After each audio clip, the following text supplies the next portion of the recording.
प्रधानमंत्री नरेंद्र मोदी आज देश के उन 3 शहरों की यात्रा कर रहे हैं जहां कोविड-19 से संबंधित वैक्सीन का हो रहा है निर्माण। प्रधानमंत्री नरेंद्र मोदी ने वैक्सीन के विकास और विनिर्माण प्रक्रिया को भी देखा। मुख्यमंत्री योगी आदित्यनाथ ने कहा, पिछले 3 वर्षों में सरकार के समन्वित प्रयास से मस्तिष्क ज्वर पर पाया गया काबू। इससे होने वाले मृत्यु में आई है 95% की कमी। आगरा की पिंक बेल्ट मिशन दे रही है महिलाओं एवं युवतियों को आत्मरक्षा के गुर। मिशन के 2000 से ज्यादा ट्रेनर्स 15 राज्यों में लगभग 1.5 लाख महिलाओं को दे चुके हैं प्रशिक्षण। और अलीगढ़ में राष्ट्रीय ग्रामीण आजीविका मिशन के तहत स्वयं सहायता समूह के उत्पादों की बिक्री एवं प्रदर्शनी के लिए 25 प्रेरणा स्टोर खुलेंगे। नमस्कार, मैं हूं योगेश शर्मा। देखिए मेरे साथ इन समाचारों को विस्तार से। प्रधानमंत्री नरेंद्र मोदी वैक्सीन विकास और विनिर्माण प्रक्रिया की व्यक्तिगत समीक्षा करने के लिए 3 शहरों की यात्रा पर हैं। 3 शहरों के दौरे का सबसे पहले प्रधानमंत्री अहमदाबाद में जायडस बायोटेक पार्क में कैथिला फार्मास्यूटिकल्स में कोविड वैक्सीन बनाने वाले संयंत्र एवं वहां टीका बनाने की प्रक्रिया की समीक्षा की। अहमदाबाद में जायडस बायोटेक पार्क पहुंचने पर वहां मौजूद बच्चों ने प्रधानमंत्री नरेंद्र मोदी का स्वागत किया। प्रधानमंत्री नरेंद्र मोदी ने जायडस बायोटेक पार्क के सम्मेलन कक्ष में कोविड-19 के बचाव के लिए बनाई गई प्लाज्मिक DNA वैक्सीन जायको DBD के बनने संबंधी प्रक्रिया के बारे में कंपनी के अधिकारियों ने प्रधानमंत्री को जानकारी दी। प्रधानमंत्री ने वैक्सीन निर्माण कार्य के लिए किए जा रहे प्रयास के लिए टीम की सराहना की। साथ ही सरकार सक्रिय तौर पर उनकी मदद के लिए काम कर रही है। प्रधानमंत्री नरेंद्र मोदी ने अहमदाबाद के जायडस बायोटेक पार्क में PPE किट पहनकर वैक्सीन निर्माण की प्रक्रिया का जायजा भी लिया। प्रधानमंत्री ने प्रयोगशालाओं का निरीक्षण भी किया और अहमदाबाद में जायडस बायोटेक पार्क के दौरे के बाद प्रधानमंत्री नरेंद्र मोदी ने पार्क के बाहर जुटे लोगों का अभिवादन किया।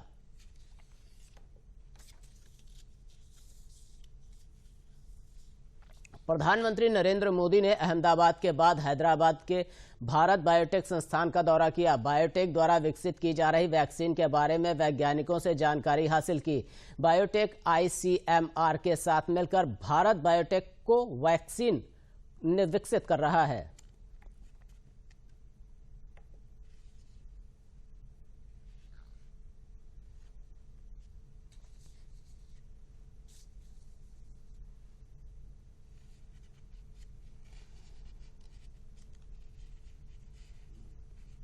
प्रधानमंत्री मोदी ने पुणे स्थित सीरम इंस्टीट्यूट का भी दौरा किया। सीरम इंस्टीट्यूट कोविड वैक्सीन पर काम कर रही है।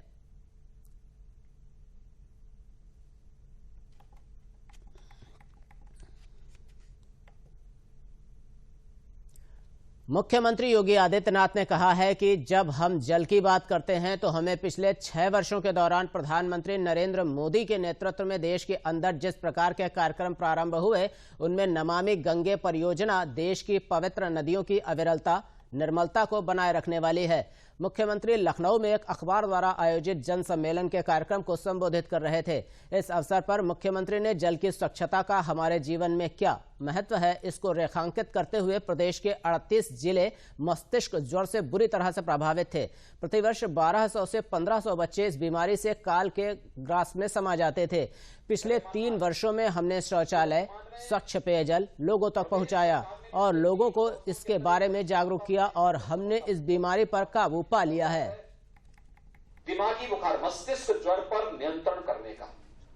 मस्तिष्क ज्वर प्रदेश के 38 जनपदों में प्रतिवर्ष 12 से 1500 बच्चों को निकलती थी ये बीमारी। विगत 40 वर्षों में इस बीमारी से 50,000 से अधिक मौतें हुई। लेकिन मैं विश्वास के साथ कह सकता हूं कि विगत 3 वर्षों के दौरान अंतर विभागीय समन्वय के माध्यम से हम लोगों ने, सभी विभागों ने काम किया। लेकिन 2 सेक्टर पर जो विशेष जोर दिया गया था, एक, हर परिवार के घर में एक शौचालय हो, यानी खुले में शौच से मुक्ति, और दूसरा शुद्ध पेयजल की आपूर्ति या लोगों को शुद्ध पेयजल के बारे में जागरूक करना। इन 2 कार्यक्रमों ने कितनी सफलता प्राप्त की कि आज जहां 40 वर्षों से प्रतिवर्ष मौतें होती थी, व्यापक पैमाने पे मौतें होती थी, 1200 से 1500 मौतें 38 जनपदों में हमारे प्रदेश के अंदर होती थी, आज वह मौत घट करके इस बार मात्र 21 तक आई है। यानी 95% मौत के आंकड़ों को नियंत्रण करने में प्रदेश ने सफलता प्राप्त की है। विधानसभा अध्यक्ष हृदय नारायण दीक्षित ने कहा है कि जहां पर महिलाओं का सम्मान होता है वहां पर देवी शक्तियां निवास करती हैं। उन्होंने कहा कि प्रधानमंत्री नरेंद्र मोदी ने भी जब भी जन कल्याणकारी योजनाओं का आरंभ किया तो उसमें महिला विकास के बारे में सबसे पहले ध्यान दिया गया, जिसका सबसे प्रमुख उदाहरण उज्ज्वला गैस योजना है, जिसके कारण हमारी माताओं बहनों को धुएं से निजात मिली। आज भारत की महिला हर क्षेत्र में अपना महत्वपूर्ण भूमिका भारत के विकास में अदा कर रही है। पुराने समय से लेकर आज तक महिला हर क्षेत्र में अग्रणी रही, चाहे साहित्य का क्षेत्र हो या फिर युद्ध का क्षेत्र हो या नारी शक्ति की पूजा अनंत काल से होती आ रही है। विधानसभा अध्यक्ष ने यह बात उन्नाव में प्रधानमंत्री जन कल्याण योजना प्रचार प्रसार अभियोजन समारोह की सराहना करते हुए कही। साथ ही इस मौके पर जिलाधिकारी रविंद्र कुमार, सीडीओ राजेश प्रजापति, विधायक वीरेंद्र रावत सहित वर्तमान विधायक श्रीकांत कटियार इत्यादि विशिष्ट लोग भी मौजूद रहे। भारत दुनिया का सबसे प्राचीन राष्ट्र है, देश है। यहाँ पर ऋग्वेद के रचना काल के और बहुत पहले से नारी को महत्व रहा है। तो यहाँ तक कहा गया है कि जहाँ नारी का आदर होता है वहाँ दिव्य शक्तियाँ विचरण करती हैं। माननीय देश के प्रधानमंत्री नरेंद्र मोदी जी ने लोक कल्याण के अपने कदमों की शुरुआत महिला सशक्तिकरण, महिला उत्थान, महिला का सम्मान, इस दृष्टि से अनेक योजनाएं बनाकर की है। और इसका लाभ मैं ग्रामीण क्षेत्र का हूँ, ग्रामीण क्षेत्रों में बहुत देखने को मिलता है। महिलाएं स्वावलंबन की ओर बढ़ रही हैं। समाजवादी पार्टी में आज बीएसपी और कुछ अन्य पार्टियों के कई नेता शामिल हुए। पूर्व सांसद शामिल हुए। अलीगढ़ से पूर्व सांसद चौधरी विजेंद्र सिंह और सैकड़ों समर्थकों के साथ राम दुलारे भार्गव बसपा छोड़ सपा में शामिल हुए। इसके साथ ही पूर्व कैबिनेट मंत्री लियाकत अली कांग्रेस छोड़ सपा में शामिल हुए। इसके अलावा कई और महत्वपूर्ण नेता सपा में शामिल हुए। इस मौके पर समाजवादी पार्टी के राष्ट्रीय अध्यक्ष अखिलेश यादव ने इन सभी को पार्टी के प्राथमिक सदस्यता ग्रहण कराई। इस मौके पर उन्होंने कहा कि पश्चिमी यूपी में इस सभी नेता का प्रभाव है। इसके पार्टी में शामिल होने से पार्टी और मजबूत होगी। इस मौके पर अखिलेश यादव ने भाजपा सरकार पर हमलावर होते हुए कहा कि जब से भाजपा सरकार सत्ता में आई है तब से सबसे ज्यादा किसान और गरीब परेशान हुए।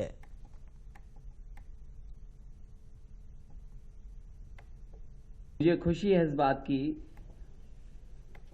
कि अलीगढ़ और आसपास में बहुत बड़े पैमाने पे प्रभाव रखने वाले, कई बार विधायक रहे, सांसद रहे, ऐसे नेता आज समाजवादी पार्टी में शामिल हो रहे हैं। श्री बृजेंद्र सिंह जी पूर्व सांसद जी का मैं बहुत बहुत स्वागत करता हूं, धन्यवाद देता हूं।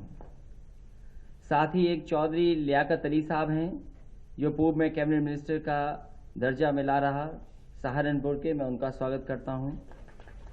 लोधी राकेश राजपूत जी का स्वागत करता हूं।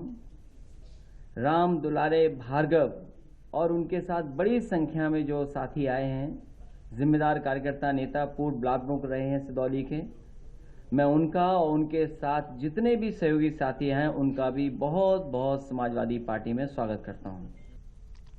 प्रदेश के विधि एवं कानून मंत्री ब्रजेश पाठक ने उत्तर प्रदेश में लव जिहाद के विरुद्ध राज्य सरकार द्वारा पारित उत्तर प्रदेश विधि विरुद्ध धर्म परिवर्तन प्रतिषेध अध्यादेश 2020 को प्रदेश की राज्यपाल आनंदीबेन पटेल द्वारा लागू करने की मंजूरी पर कहा कि यह कानून जबरन धर्मांतरण पर रोक लगाने के लिए है। इस कानून से गलत उद्देश्यों से शादी करने वाले लोगों पर लगाम लगेगी। प्रदेश में सभी धर्मों के लोगों को समान रूप से जीने का हक इस कानून से प्राप्त होगा। धोखे से धर्म बदलने पर 10 साल की सजा होगी। उन्होंने कहा कि सहमति से धर्म परिवर्तन के लिए जिलाधिकारी को 2 महीने पहले सूचना देनी होगी। उन्होंने कहा कि प्रदेश में नया कानून के लागू होने के बाद लालच, दबाव, धमकी या झांसा देकर शादी की घटना पर लगाम लगेगी। का कानून की किताब में कहीं उल्लेख नहीं है। ये तो अखबार, मीडिया, विभिन्न तंत्र में चर्चा में है।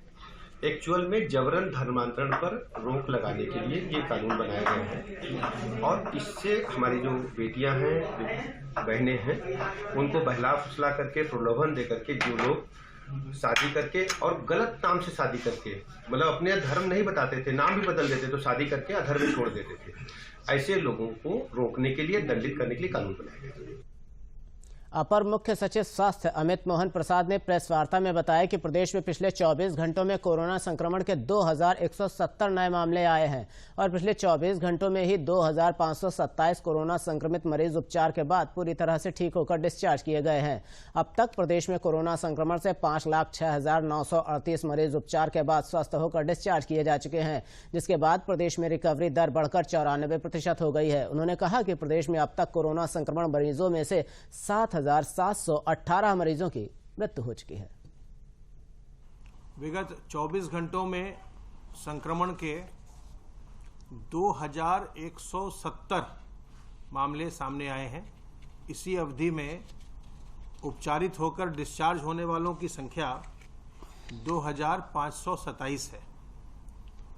इस समय प्रदेश में एक्टिव इन्फेक्शन के केसेस की कुल संख्या 25,243 है और जो व्यक्ति प्रारंभ से अब तक संक्रमण के पश्चात उपचारित होकर डिस्चार्ज किए जा चुके हैं, उनकी संख्या अब बढ़कर के 5,06,938 हो गई है। रिकवरी का प्रतिशत प्रदेश में 94% के आसपास चल रहा है। अब तक संक्रमित व्यक्तियों में से 7,718 लोगों की मृत्यु हुई है। अपर मुख्य सचिव सूचना नवनीत सहगल ने बताया कि प्रदेश में उत्तर प्रदेश ने सबसे ज्यादा कोविड-19 के टेस्ट किए। प्रदेश सरकार ने टेस्ट की संख्या बढ़ाई और आगे बढ़ाते ही रहेंगे। उन्होंने बताया कि पड़ोसी राज्य दिल्ली में कोरोना संक्रमण के मामले बढ़ने से प्रदेश के दिल्ली में सटे जिलों में कोरोना संक्रमण का खतरा बढ़ा है, इसलिए सावधानी बरतना जरूरी है। प्रदेश सरकार ने टेस्ट की संख्या बढ़ाई है और आगे बढ़ती रहेगी। रिकॉर्ड नंबर के टेस्ट हो रहे हैं। देश में सबसे ज़्यादा टेस्ट उत्तर प्रदेश ने किए हैं और प्रतिदिन भी जो है रिकॉर्ड नंबर में टेस्ट हो रहे हैं।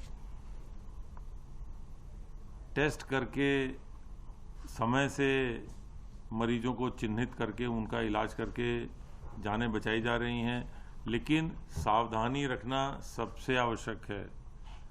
पड़ोसी जिले दिल्ली, पड़ोसी प्रदेश दिल्ली से संक्रमण बढ़ने से प्रदेश के जो उनके सटे हुए क्षेत्र हैं वहाँ पर संक्रमण बढ़ा है, लेकिन सावधानी बरतते रहना सबसे अधिक आवश्यक है। सावधानी बरतिए।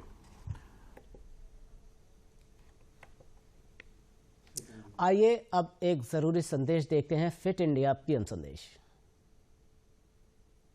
फिट रहना उतना मुश्किल काम नहीं है जितना कुछ लोगों को लगता है। फिटनेस की डोज आधा घंटा रोज, इस मंत्र में सभी का स्वास्थ्य, सभी का सुख छिपा हुआ है। गुने जाओ আর আধা ঘন্টা ফিটনেস কে দাও। সকলের খবর তাজা হাওয়াতে পড়ে নাও, পড়ে নাও। পাক না হলে ছাদে একটু ওয়াক করে নাও। বাজার করা সবজি একবার হাতে তুলে নাও। মাত্র কটা সিঁড়ি দিদি হাসি মুখে উঠে যাও। 10 গুনে যাও আর আধা ঘন্টা ফিটনেস কে দাও। फिटनेस की डोज आधा घंटा रोज। ग्रेटर नोएडा के थाना बीट 2 क्षेत्र में आगरा से नोएडा आने वाली लेन एक्सप्रेस वे पर खड़ी हुई आजमगढ़ से दिल्ली आ रही रोडवेज बस के पीछे तेज रफ्तार से आ रही इनोवा कार ने टक्कर मार दी। टक्कर इतनी जोरदार थी कि इनोवा कार बस के नीचे घुस गई। इस हादसे में कार में सवार 5 लोगों में से मौके पर ही 4 की मौत हो गई, जबकि एक व्यक्ति गंभीर रूप से घायल हो गया, जिसको पुलिस अस्पताल में एडमिट कराया गया, जिसकी स्थिति क्रिटिकल बनी हुई है। पुलिस ने दुर्घटना की शुरुआती जांच शुरू कर दी है, जिससे पुलिस अस्पताल में घायल व्यक्ति को एडमिट कराया गया है, जिसकी स्थिति क्रिटिकल बनी हुई है।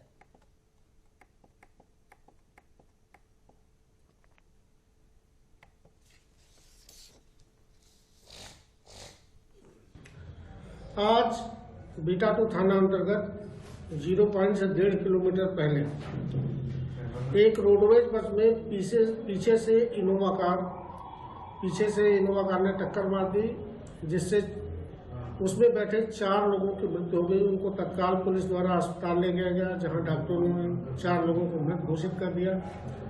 एक घायल का इलाज चल रहा है। पंचायतनामा पोस्टमार्टम की कार्रवाई की जा रही है। उनके परिजनों को सूचित कर दिया गया। महिलाओं को आत्मरक्षा का प्रशिक्षण देने में पिंक बेल्ट मिशन देश के 15 राज्यों में महिलाओं को आत्मरक्षा के टिप्स देकर उनको निडर बना रही है। देश भर में यह संस्था युवतियों और महिलाओं को आत्मरक्षा करने के लिए शिविर लगाकर प्रशिक्षण देने का कार्य कर रही है। आगरा में एक शिविर का आयोजन किया गया, जिसमें बड़ी संख्या में युवतियों ने भाग लेकर आत्मरक्षा के टिप्स बताए। पिंक बेल्ट मिशन संस्था के संस्थापक कराटे ब्लैक बेल्टलिस्ट अपर्णा राजावत ने बताया कि दिल्ली में हुए निर्भया कांड के बाद से महिलाओं को आत्मरक्षा का टिप्स देने के लिए इस अभियान की शुरुआत की गई। पिंक बेल्ट मिशन देश के 2000 से ज्यादा ट्रेनर्स 15 राज्यों में अब करीब 1.5 लाख युवतियों और महिलाओं को आत्मरक्षा की ट्रेनिंग दे चुका है। अपर्णा राजावत ने बताया कि घरेलू हिंसा, महिलाओं के साथ हो रहे अपराध और छेड़छाड़ जैसी घटनाओं को लेकर पिंक बेल्ट मिशन की शुरुआत की गई, जो कारगर साबित भी हो रही है।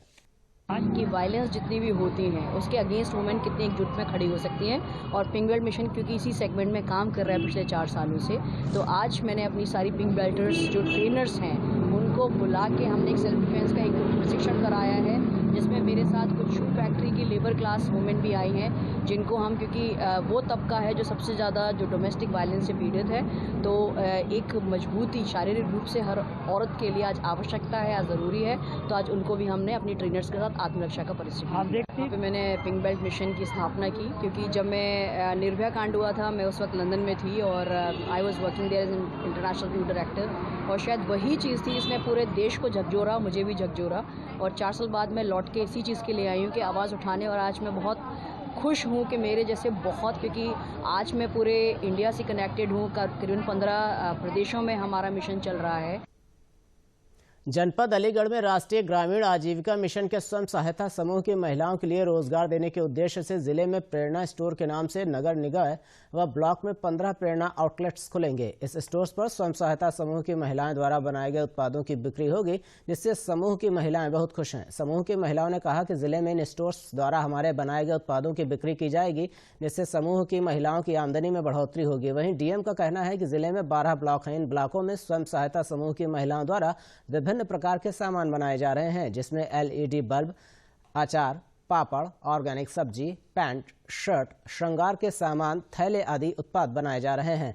इन महिलाओं की आय बढ़ाने के लिए सरकार की सर्वोच्च प्राथमिकता है, इसीलिए 15 प्रेरणा जनरल स्टोर्स खुलवाए जाएंगे, जिसको लेकर रोजगार मिल सके और इनके उत्पादों की बिक्री हो सके।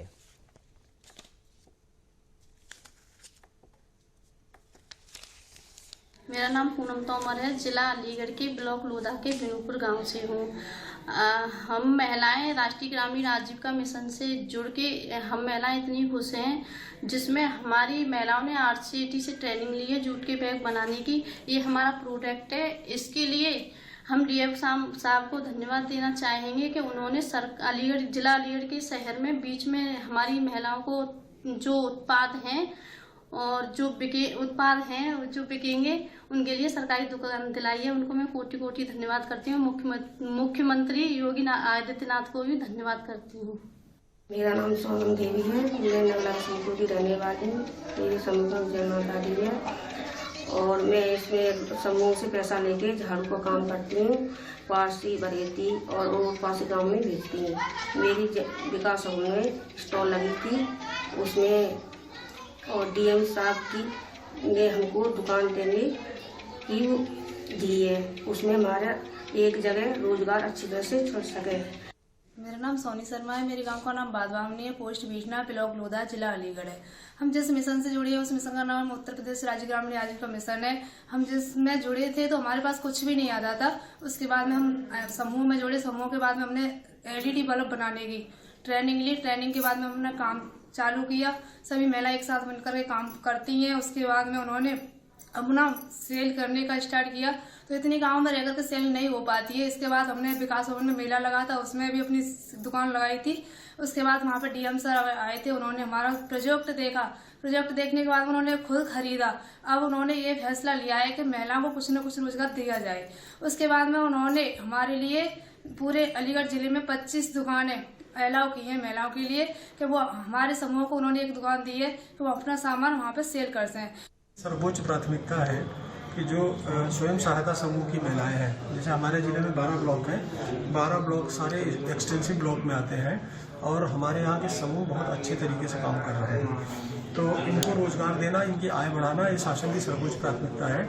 और उसी क्रम में जिला प्रशासन के स्तर से स्वयं सहायता समूह की महिला, चाहे ग्रामीण क्षेत्र की चाहे शहरी क्षेत्र की, उनको उनकी आय बढ़ाने के लिए प्रयास कर रहे हैं हम लोग। अभी हमने प्रेरणा कैंटीन के नाम से लगभग 142 कैंटीन का आवंटन इन महिला समूहों को किया है, जिसमें सफलतापूर्वक इसका संचालन कर रही है। मेरठ की सरधना तहसील के मलहका गांव की महिलाएं राष्ट्रीय ग्रामीण आजीविका मिशन के अंतर्गत स्वयं सहायता समूह के माध्यम से सरकारी स्कूलों की ड्रेस सिलने का काम आत्मनिर्भर कर रही हैं। अब उन्हें घर बैठे रोजगार मिल रहा है। अच्छी आमदनी होने से उन्हें किसी के आगे अब हाथ नहीं फैलाना पड़ता और वे अपने घर का खर्च और बच्चों की पढ़ाई लिखाई खुद के पैसों से करा पा रही हैं।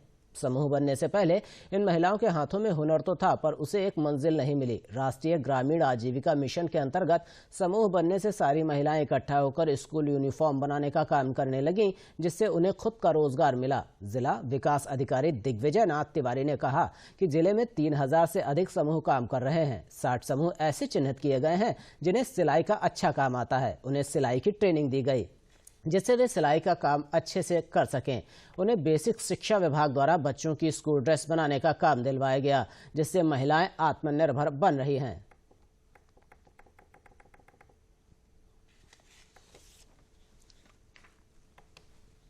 क्या नाम है? मेरा नाम रूपा है। मैं राधिका स्वयं सहायता समूह से जुड़ी हूँ, उसमें मैं अध्यक्ष हूँ।